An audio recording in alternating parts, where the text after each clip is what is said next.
Saya katakan di awal tadi, Ibu Mega tampil hari ini sebagai negarawan, ya, sebagai Bung Karno versi perempuan. Artinya tidak bicara soal PDI Perjuangan saja, tidak bicara partai apa, kita bicara kepentingan bangsa dan negara.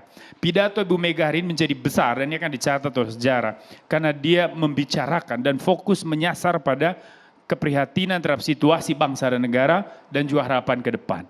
Ketika Ibu Mega bicara soal ada sopir truk menjadi bupati, air matanya jatuh.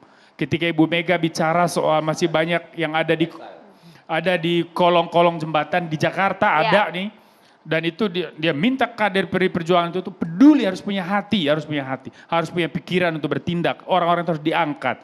Nah, artinya bahwa Ibu Mega membawa kita untuk merefleksikan soal perkembangan demokrasi kita sampai hari ini.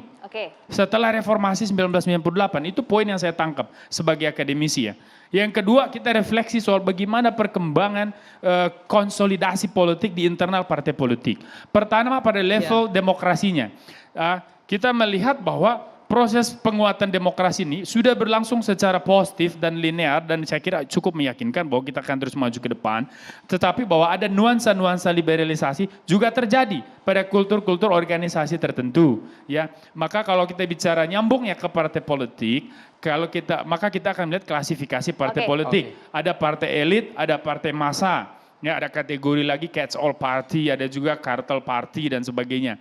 Nah, partai elit itu segala sesuatu ditentukan oleh elit dan masyarakat pemilih terpisah dari elit. Ada bendung yang menghadang sehingga aspirasi dari bawah tidak terserap di level elit. Jadi ini tidak ditujukan terhadap satu partai politik ya? Kalau partai massa, Maria, apa yang diputuskan elit, apa yang diresahkan oleh elit, itu adalah keresahan dan juga keadaan masyarakat. Nah, PDI Perjuangan hari ini melalui pidato Ibu Mega saya perhatikan, dia ingin menonjolkan sisi itunya. Sebagai partai wong cilik, sebagai partai massa. Kan itu poin yang dia bilang. Terima kasih. Prinsip itu sama, artinya begini.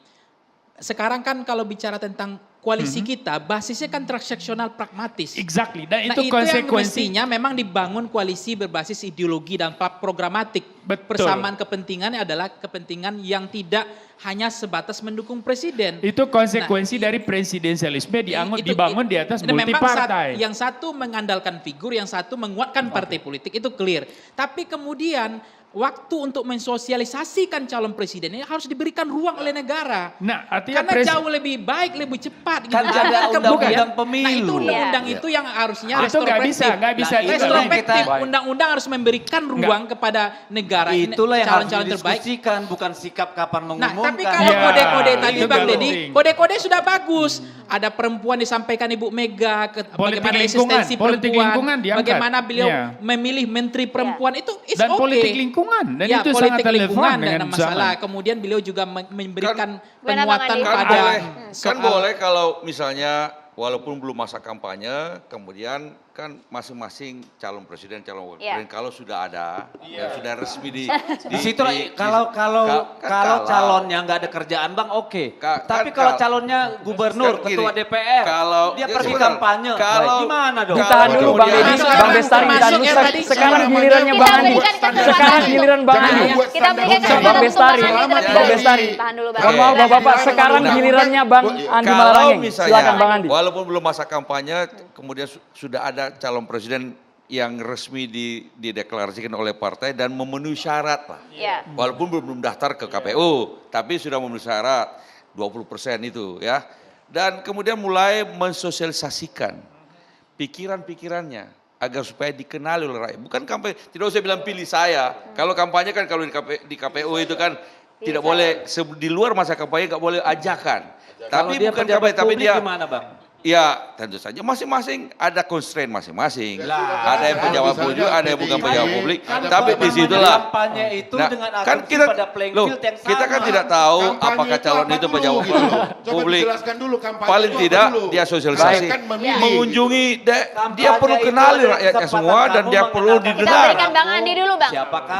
Kita tuntaskan. Dan sekali lagi, negara ini negara yang besar. Anda tidak mungkin keliling 3 bulan untuk memperkenalkan pikiran-pikiran sehingga rakyat bisa menimbang layak gak saya pilih atau tidak. Kalau rakyat tidak tahu, kecuali kalau kita menganggap rakyat tidak perlu tahu.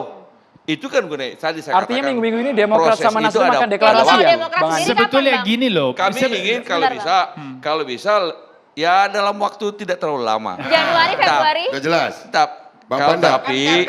Tapi kan ada hal-hal yang perlu kami selesaikan bertiga. Kecuali kalau threshold ini kita sepakati tidak perlu ada threshold. Atau ada pertanyaan. Atau ini komentarnya Bestari, ini pertanyaan jelas katanya. Ini jelas Bang. Sekarang Dipertajam emang Anies sudah jadi? Kenapa? Udah jadi calon dia.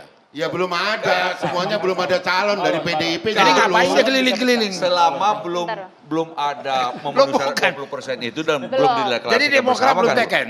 Bapak-bapak semuanya Memang membicarakan kan soal masih waktu. dalam Catatan proses. demokrasi juga punya Iya. durasi. Bapak-bapak, durasi kita terbatas. Berkoalisi. Kita akan segera kembali. Sedang Kita berjalan tunggu dulu, Bang. demokrasi, Kita pemirsa. tunggu dulu, Bang.